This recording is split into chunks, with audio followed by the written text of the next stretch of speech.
Hello, everybody. Welcome back to Take Action with Keion. I'm your host, Keion Henderson, and we've been on the road here lately. We've been talking to some great people about some great things, and today is no different. We've been discussing limits, and we've been discussing moguls and ministry and all these different things. Today, I have a great friend and a great guest, and just all-around fantastic guy who has been my friend for years. And again, we're not in the studio today. I'm just really interviewing people on the run as I go. And he just got back from Australia doing some great business over there, and just got back here into the United States. And I just recently got back from Africa. And so we have been keeping in contact in two totally different time zones, almost a day and a half apart. But we're back here at home, and here right now just discussing a couple things. And I want to introduce you to a good friend of mine, and he'll do his own resume, but his name is Sam Bean. Just a fantastic businessman, motivational speaker with a worldwide business. Sam, welcome to Take Action. Well, I appreciate you having me, Pastor Keion. Hey man, you are a phenomenal person, man. Just for those of and we've got a couple thousand people that have subscribed to our podcast here in just a few weeks, and by the time they hear this episode, which will be weeks down the line, who knows where it would be. So to the people who are in our audience who may not know your name or may not know your profession, and some may, because I know that you're pretty well known, but just tell us who you are, what you do, and so that we can get acquainted with you. Well, first of all, again, congratulations on all the success that you've had. You know, like I said, with this, it's no different than anything else. You know, everything you touch turns to gold and it explodes. And so I'm just honored to be, on this and with you at this moment. And for those of you who are out there who have never heard of me, my name is Samuel Bean, and I grew up in Houston in a little spot called Fifth Ward, and government projects, government assistance, things like that, and got a chance to get away from it all. Went to the military and did a stint during Desert Storm. Came home, went into real estate, and opened up 3 companies. And in 2008, lost all 3 of them at one time. Wow. And so again, you say wow now, but at that time I thought it was probably the worst thing that ever happened to me, and turned out it was probably one of the best things that ever happened to me, because I do believe that your steps are ordered, and I think that those things were removed from me because it wasn't why I was put here, on this earth. I think that was clearing my path to my purpose, and so here I am now, doing business with my senior partner, my mentor, Holton Bugs. A lot of you guys probably have heard of him, and we do business on an international scale. And I'm into commodities, I'm into weight management, and into coffee, and I do business in 34 to 54 countries that we do business in. So. But you personally do business in 34 of the 54? Yes, sir. Directly and indirectly. 8, I've been to 8. The other ones I do, via internet, via WhatsApp, and all this other good social media stuff that we have today, Zoom. Whatever technology will allow me to do, that's how we do it. Well, so, and one of the other dynamics of your business is that you've got a strong partnership with your wife. Kim has been an amazing support system. I've seen her over the years. You guys are like yin and yang, just kind of tandem. And would you say that being in not only relationship but working proximity with your wife, how has that helped? And how are you able to manage that? Because some people can't work with their spouses like that. Well, first of all, you have to want to manage it.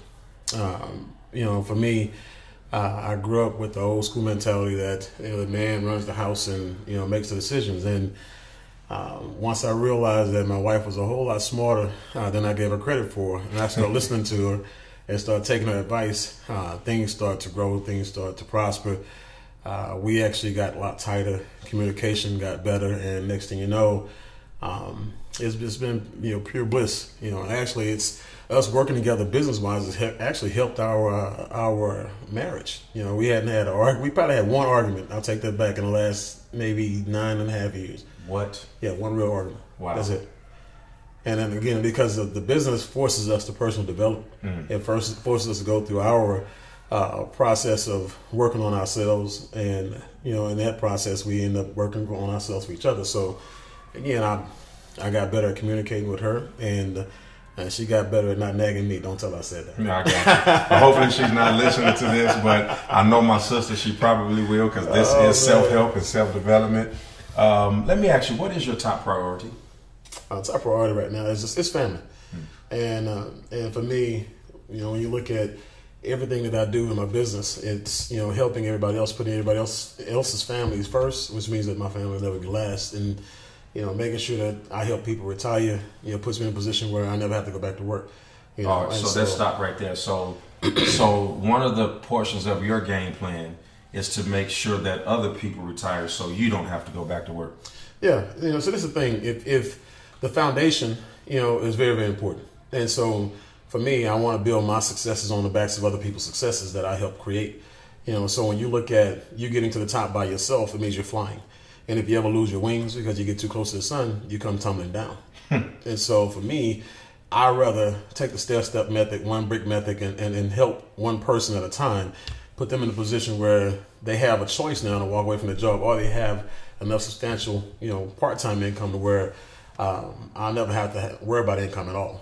So your top priority is your family, and in that, making sure that other families succeed so that yours can ultimately succeed. I remember one time hearing you say that the best way to get what you want is to help other people get what they want.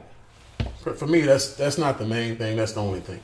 Because for me, that keeps me focused. And my personality trait is I'm organized chaos. And so I need something to make sure that I keep my eyes on the prize. I need something to make sure that, I stay focused, on the thing. The big thing for me, again, is other people.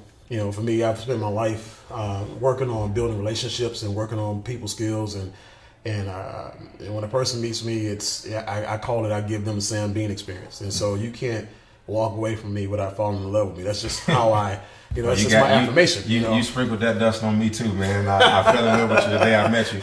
And listen, man, it's amazing that everything you say goes back. It's always focused. You're always laser focused. I remember we went on vacation together once in California, and just now, before you and I started this interview, I was down on my iPad doing some work. And you know what reminded me is the last time I was with you, it was chaos going around. Everybody was talking, everybody was doing stuff, and you had your iPad out working. And when I saw you, I said, you know what, I'm gonna work. Right. I'm gonna get this done. And then and I went for it. And a scattered mind is an unproductive mind. For those of y'all who read the Bible says a double-minded man is unstable in all of his or her ways. In other words, the more you are doing at a moment without a focused transaction or perspective, the less effective you're going to be, because there's a difference between being in business and just being busy, right? Yeah, and scatterbrained people are more lucky than good. I call it the Christopher Columbus effect. You can get somewhere, but that doesn't mean you meant to be there. And so for me, you have to know who you are, and then for me, I had to put in, protection devices, like Mr. Bugs, listening to him 24 hours a day, 7 days a week when I first got started, having all of my mentorship sessions and coaching sessions, because who you follow is very, very important, and so he had a lot of philosophies, that he, followed, and principles that he followed, that were mostly, if not all, biblical. And so even though he never had to say the Bible, but everything he did, could be found in the Bible. And so again, when you talk about personal development and evolving and things, and how me and my wife became so tight, but how we became better, it's because of also our association. So for me, I'll always put myself in a position where I protect that one relationship, because it's the one relationship that's meant the most to me. Because some people, why would you say that? Because, obviously my wife has understood the situation, but it's very, very important, because what I learned from him has helped me be a man in my relationship with my wife. Is what I learned from him helped me become a better father to my kids and a better provider. And so, for me, that relationship is very, very important. And so association, again, people don't put enough weight on it. They don't put enough value on it, and they take it for granted, and they take advantage of it too at the same time. So if I'm listening to you, somebody may be saying, yeah, okay, Sam, I just Googled you. Okay, you make millions of dollars. You and your family live in a nice neighborhood. You drive nice cars. Easy for you to say. Okay, well, what about me? Because I'm not rich. I don't drive a nice car. I don't have a big business, and I don't have a mentor. What do you tell me? Well, first of all, when the last time you ever heard me talk about my car? I never heard you talk about it. Even in the presentation, I don't talk about cars, houses. I don't talk about anything except for impacting people's lives. And so, if you want to change, you're going to have to help other people make their changes. Everybody's got their own specific affliction. Everybody's got their own specific, challenge, and it was assigned to you.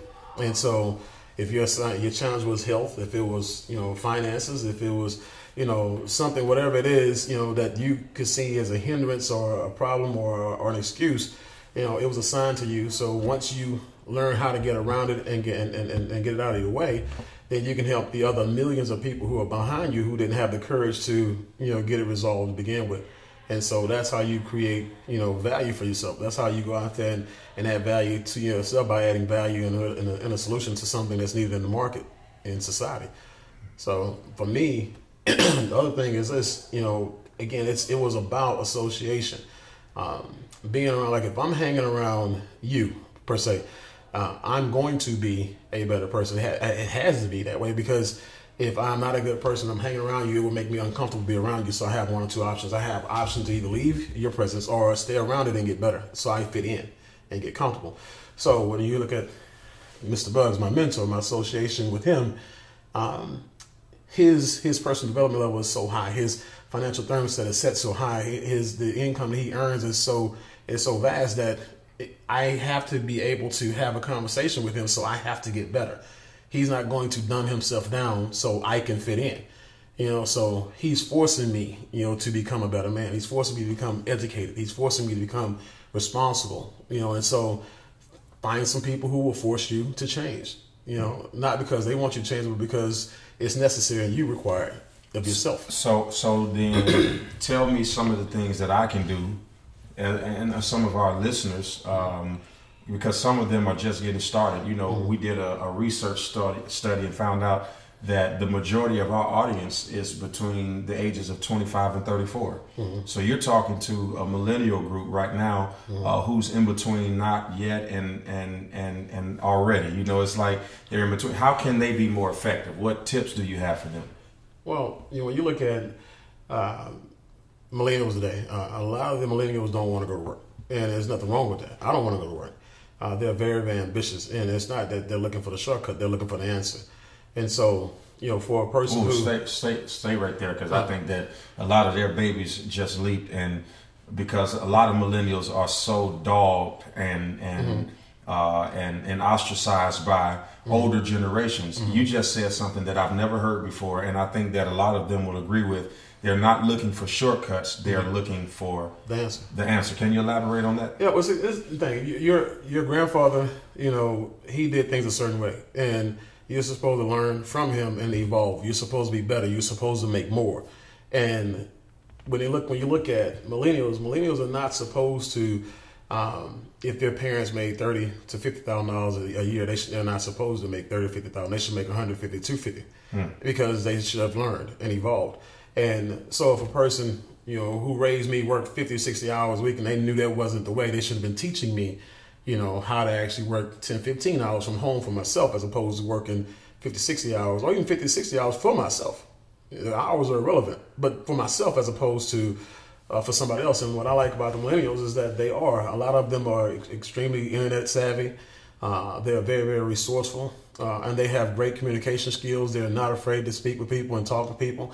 And when you look at most of my generation don't do a lot of communicating. They're real standoffish. We were raised, don't talk to strangers, and we're still 40, 50 years old, and some of us still don't talk to strangers. Right. And so we have to go and be deprogrammed where millennials don't. Right. And they're talking to everybody. And they're already in an advantageous position, because they are fearless. And if you can put the right millennial with the right mentor and coach, that person can take over the world because that person hasn't learned how to fail yet. So if you're in the face of a millennial right now, and they ask you the question, Mr. Sam, where do you get your great ideas from?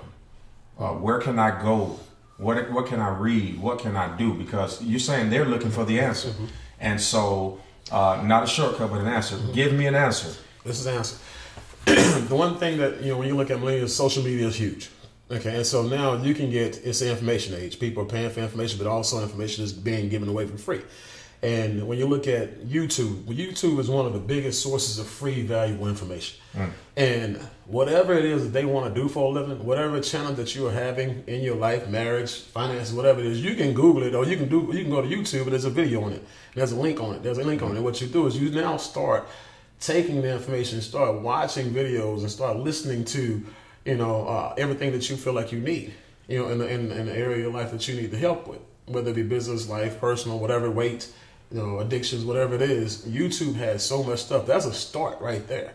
And then, some of these people who are on YouTube, if you follow them, you continue to get the information, updated information. And, some of these people you can actually reach out to for advice, and like I said, if you feel like that person's spirit is in the right place and you can connect with them, you feel like they have no agenda when it comes to mentoring you as a brand new person that they don't know, then at that point in time, build a relationship with them and see where it goes. So what advice would you give somebody going into leadership for the first time, going into a career for the first time? What's the first step? I would find somebody who's already in your field and who's already succeeded, who already has what you want, what you desire, and that person, and win that person over. Basically, let that person know that you value their time and that you're willing to do whatever you need to do to get more of it. You want to learn. You want to sit at their feet. You want to be humble, and you want to take in everything they're willing to pour into you. Because the thing about life, there's no shortage of mentors. There's just a shortage of people who understand the value of it and respect it. Whoa, wait, stay right there. That's good, because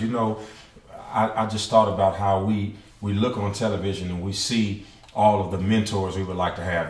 President Obama, P. Diddy, Jay-Z, Beyonce, and we look at these people who are on television and we say, I'd like to be mentored by Michelle Obama or these people. But you just said something key. You said there's no shortage of mentors, just maybe a shortage of students. And I want to say this to who you guys are listening to. One of the people that I attribute one of the biggest downloads into my life, and those of y'all who know our ministry, God has blessed our church to grow from 5 people to nearly 7,000 in just over 8 years. And we've been able to accumulate multiple acres of land and a bunch of real estate and just a lot of influence. And God did all of that. But when people say to me, where did you get the influence from? The overwhelming consensus is that, okay, he met Bishop T.D. Jakes, and Bishop T.D. Jakes took him in as a son. And yes, I must admit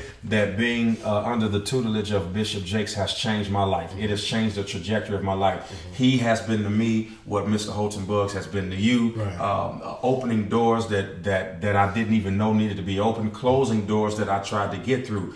But before I ever met him, I met Tanae Jordan, who had a church back in Fort Wayne, Indiana. Before I met him, I knew a guy, and still know, and still good friends with a guy named John Murray, whose church seats 100 and maybe 86 people, but downloaded so much into my mind that helped me to make it. And so sometimes, guys, you're reaching for mentors because they have notoriety, and there's some people who are around your inner circle right now that you can reach that can actually, watch this, prepare you for the person you really want.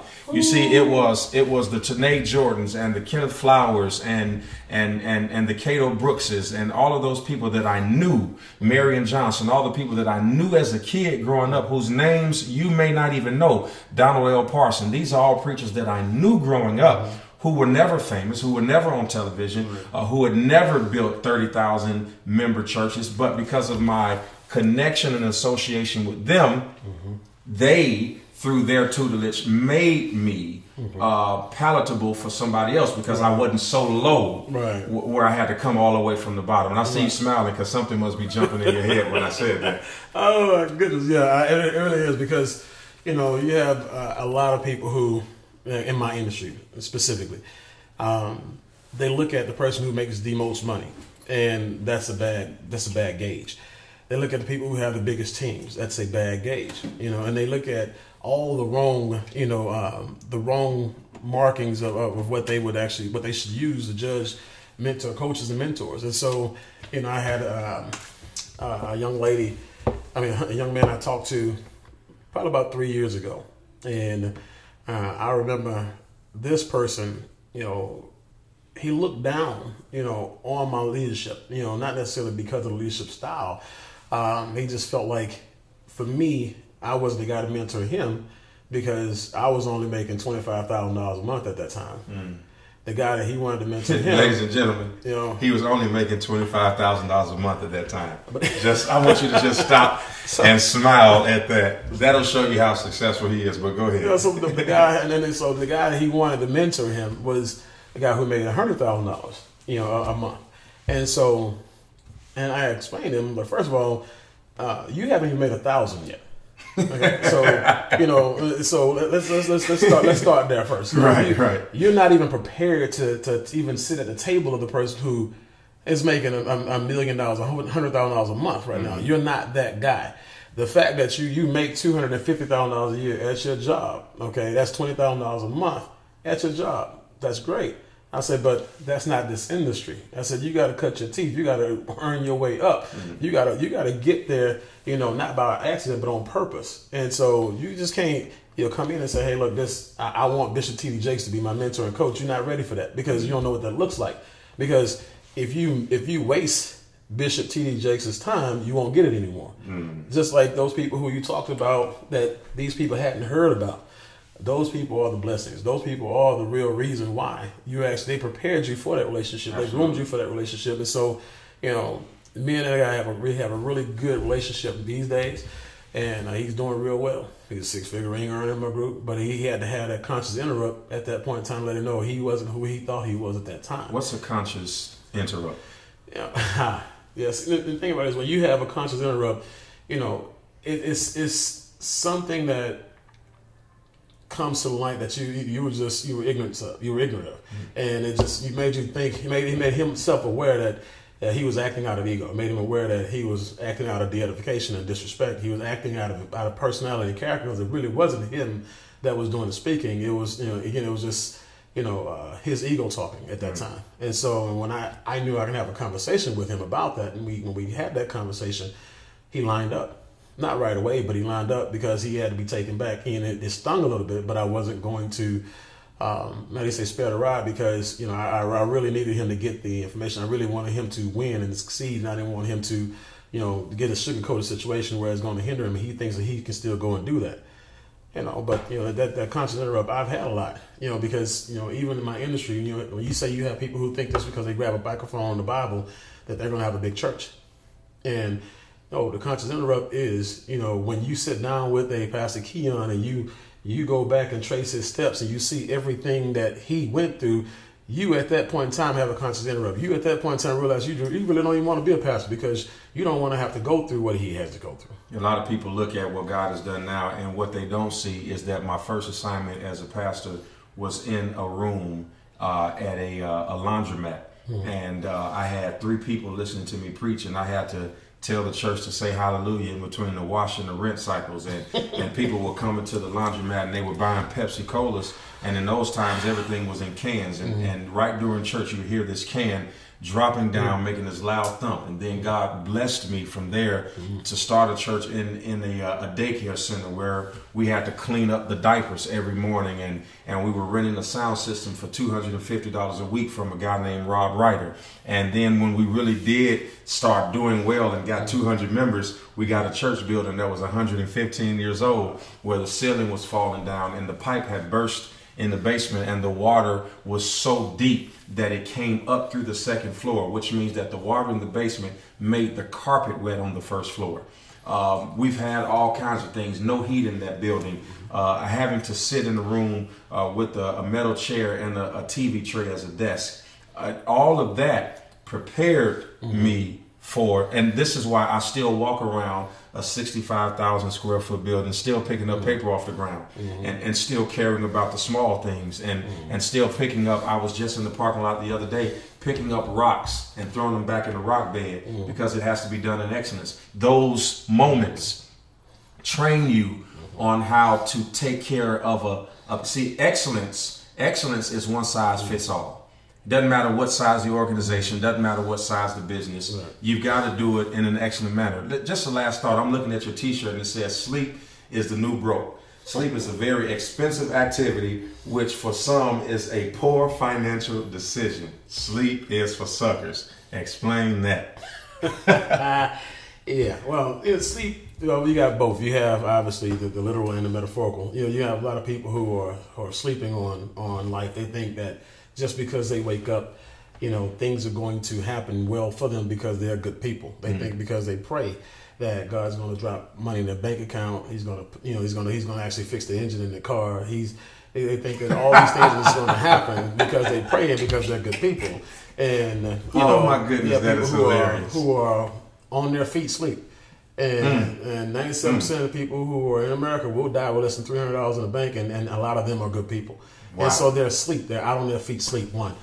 Two, you have some lazy people. You got people who will just sleep, and instead of getting up, working out, getting up and making more phone calls, getting up, perfecting their trade and what have you, they'd rather, sleep. They'd rather sleep in. And the thing about it is this, most people would rather have something to complain about than an actual resolution to that challenge. And most people actually rather lay in bed than be the person who comes to their own aid and save their own life. And so it's just, from this day and age, a lot of people are sleeping and nobody really cares. Most people have already accepted their role in life as it is, knowing that they're living right now, and they're just going to continue to sleep until they're sleeping for good. And ladies and gentlemen, we're going to wrap it up right there. That is a good way to end it. And I want you to hear what he said clearly, because we're not saying don't get rest. He's saying that when you walk, don't be asleep.